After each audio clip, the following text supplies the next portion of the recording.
le Conseil québécois d'agrément vous souhaite la bienvenue dans la présentation de notre offre de services visant à soutenir les organisations dans leur gestion prévisionnelle et intégrée des risques. La mise en place d'un environnement sûr et plus sain est un investissement indispensable qui conditionne en partie les succès futurs d'une organisation. De multiples répercussions positives sont aujourd'hui constatées grâce à la mise en place d'un programme de gestion des risques, tels que la préservation de l'état de santé des clients, des usagers et des employés, avec une amélioration de leur bien-être, une diminution des nuisances et des dysfonctionnements, une réduction des coûts tels que les frais liés aux indemnisations des usagers, aux accidents du travail, aux maladies professionnelles et au renouvellement du personnel. Lors de nos rencontres avec les organisations, nous pouvons identifier souvent les mêmes préoccupations, à savoir disposer d'une expertise externe, neutre et indépendante. Les mêmes questions reviennent. Je n'ai pas de ressources en interne pour identifier les situations à risque. Quelles solutions existe-t-il? Pouvons-nous disposer d'une expertise externe, qui connaît nos problématiques, car nous manquons parfois de recul. Il est tout à fait normal, lorsqu'on travaille tous les jours dans la même organisation, de ne plus voir les éléments à améliorer. Ainsi, disposer d'un regard extérieur permet de prendre conscience des opportunités d'amélioration. Une autre préoccupation est de disposer de données factuelles. Souvent les mêmes questions reviennent. Est-ce que je respecte les obligations légales et réglementaires, les codes et les normes, et les bonnes pratiques reconnues? Quel est mon pourcentage de conformité dans mon organisation? Mon installation est-elle sécuritaire, fonctionnelle et saine? Lorsqu'on conduit une voiture, il est important de savoir à quelle vitesse on roule, et si l'on dispose d'assez d'essence. Dans la gestion des risques, c'est la même chose. Il est indispensable de disposer d'informations objectives. Enfin, il est important, pour les organisations de disposer d'outils simples et conviviaux, pour répondre aux besoins exprimés, tels que: puis-je mesurer facilement le niveau de criticité d'un risque? Les actions correctives et ou les actions préventives que j'ai mises en place sont-elles efficaces dans la réduction du risque? À partir de ces constats, le CQA a élaboré une offre de services visant à soutenir les organisations dans la mise en place d'une gestion prévisionnelle et intégrée des risques. 3 propositions constituent notre offre de services. Une première proposition a été élaborée pour les organisations qui souhaitent réaliser un diagnostic interne avec leurs propres ressources. Nous mettons à leur disposition la grille avec plus de 100 éléments d'observation. Ces éléments d'observation sont régulièrement révisés en fonction des obligations légales et réglementaires, des codes et des normes, mais aussi en fonction des bonnes pratiques reconnues. Une deuxième proposition est disponible pour les organisations qui souhaitent bénéficier d'une expertise externe, neutre et indépendante, dans l'observation des risques et des situations potentielles de risque. Dans ce cas, 2 options sont possibles. Soit de bénéficier d'un audit approfondi sur la sécurité, l'hygiène et la salubrité dans ces installations. Cette option suppose qu'après la visite d'observation, réalisée par un auditeur du CQA, l'organisation reçoit un rapport exhaustif comprenant des bilans chiffrés et des données issues de l'intégralité des observations et des constats réalisés. Soit de bénéficier d'un diagnostic externe. Après la visite d'observation réalisée par un auditeur du CQA, l'organisation reçoit la grille complétée pour chacun des éléments observés, ainsi que les principaux commentaires de l'auditeur. Une troisième proposition permet d'aller au-delà des constats et des diagnostics. Après plus de 180 visites d'observation, réalisées dans les milieux d'hébergement et de soins, le CQA a constaté que les organisations se sentent parfois dépourvues face à une gestion proactive des risques, se demandant par où commencer et quelles actions prioriser. Ainsi, et afin de répondre à ce besoin méthodologique, nous avons conçu un programme permettant aux organisations de quantifier et de qualifier les risques et leurs impacts éventuels, incluant des mécanismes de mesure de l'efficacité des actions correctives et ou préventives mises en place. Dans cette vidéo, nous vous présentons uniquement la proposition numéro 2, sur l'audit approfondi et le diagnostic externe sur la sécurité et la salubrité. Le programme de gestion prévisionnelle et intégrée des risques fait l'objet d'une autre vidéo, que nous vous invitons également à regarder. À présent, revenons plus précisément sur la proposition numéro 2, l'audit approfondi et le diagnostic externe. La visite d'observation commence systématiquement par une réunion d'ouverture avec les personnes de l'organisation concernées par la gestion de la sécurité et de la salubrité dans les locaux. Nous suggérons qu'une personne de l'organisation accompagne l'auditeur du CQA tout au long de la visite. En fin de visite, une réunion de clôture est organisée afin de partager les principaux constats observés. Pendant le déroulement de la visite, l'intégralité du milieu est observée avec une attention particulière portée sur la prévention des chutes et sur les modalités d'entreposage sécuritaire des médicaments. Les observations sont organisées sur 7 thématiques, à savoir l'accessibilité et les déplacements, la sécurité incendie et électrique, les conditions ambiantes, la structure, les aménagements, les matériaux, l'hygiène, la salubrité et la prévention des infections, les procédures sécuritaires, les spécificités éventuelles liées à l'unité de lieu observée.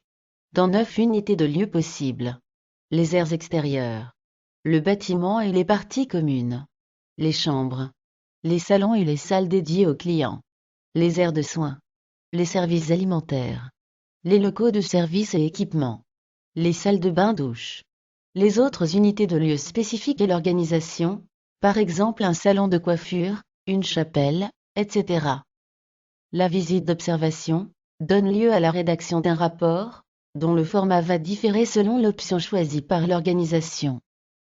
Dans les jours suivant la visite, l'organisation reçoit son rapport de visite.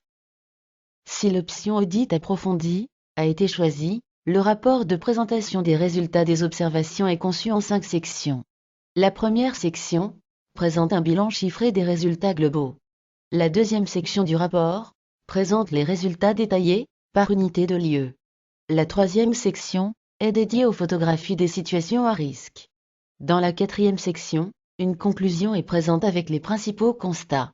Dans la cinquième section, se trouve la bibliographie sur laquelle s'appuie l'ensemble de nos observations et de nos commentaires. Revenons plus en détail sur les différentes sections du rapport.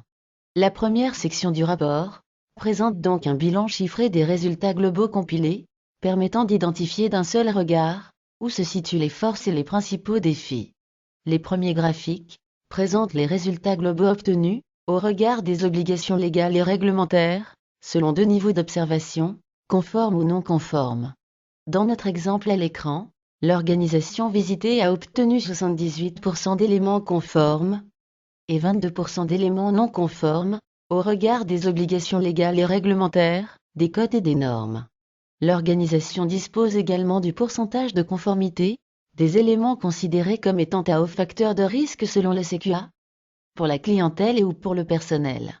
Dans notre exemple, il y a 34% d'éléments non conformes et 66% d'éléments conformes sur des éléments considérés comme à haut facteur de risque. Les résultats sont également présentés par thématique, ainsi que par unité de lieu visité. La première section du rapport d'audit présente également les résultats des observations sur les bonnes pratiques reconnues. Les résultats sur ces éléments d'observation sont présentés selon 3 niveaux de satisfaction. Le pourcentage d'éléments très satisfaisants, le pourcentage d'éléments satisfaisants et le pourcentage d'éléments non satisfaisants. Les résultats spécifiques obtenus aux éléments considérés comme étant à haut facteur de risque, pour la clientèle et ou pour le personnel, sont également présentés. Les résultats globaux sont également présentés par thématique et par unité de lieu visité. La deuxième section du rapport d'audit approfondi présente le détail de l'ensemble des observations réalisées par unité de lieu, avec les commentaires. Dans notre exemple à l'écran, le tableau présente tous les éléments observés, ici dans les salles de bain, et les installations sanitaires. Un premier tableau présente les résultats obtenus, au regard des obligations légales et réglementaires, des codes et des normes. Dans la première colonne, se trouvent les éléments non conformes observés, dans la deuxième colonne, sont précisées les références concernées, et dans la troisième colonne, les commentaires de l'auditeur, le cas échéant. Un deuxième tableau présente les résultats obtenus, au regard des bonnes pratiques reconnues. Dans la première colonne, se trouvent les éléments observés, dans la deuxième colonne, le niveau de satisfaction obtenu, et enfin, dans la troisième colonne, le commentaire de l'auditeur, le cas échéant. La dernière section livre un commentaire général de l'auditeur, le cas échéant, sur l'unité de lieu observée. La troisième section du rapport d'audit approfondi est consacrée aux photographies des situations à risque. Dans notre exemple, nous pouvons voir des nids de poules dans le stationnement d'une résidence, des fils électriques dénudés, et une cuve de toilette fissurée. Dans la dernière section du rapport, se trouve la bibliographie, sur laquelle s'appuie l'ensemble de nos observations, et nos commentaires. Pour la deuxième option possible, de l'offre de service numéro 2, à savoir le diagnostic externe sur la sécurité et la salubrité, le rapport de visite se présente différemment. La première section, sur le bilan chiffré des résultats globaux, tant pour les OLR que pour les bonnes pratiques, n'y figure pas. Au niveau de la deuxième section du rapport, l'organisation dispose uniquement des éléments légaux et réglementaires, observés comme non conformes.